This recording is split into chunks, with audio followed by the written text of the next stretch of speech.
Hi! Ba't paitan ng kahimtang na ako mga guys. Nakos basa ako tuwad-tuwad mga guys. Nagkamot ko mga guys. Para makakwarta ko para na ko'y income.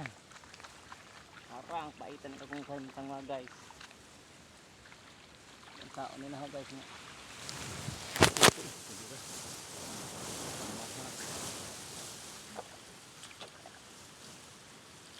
Patay.